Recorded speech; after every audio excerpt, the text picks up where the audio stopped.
Rocaben semilles, los brotos del ablanu, raíces, l'arna de les castañares.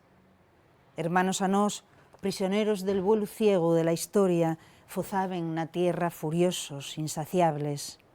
Comían lombrices, insectos, ratos, topinos muertos, basura. La mierda esparcía en escunetes los sus propios excrementos. Más tarde, aquella carne suyo afumeaba en el nuestro plato, suculenta, perfecta. Y la vida renovábase otra vuelta nesa zona escura.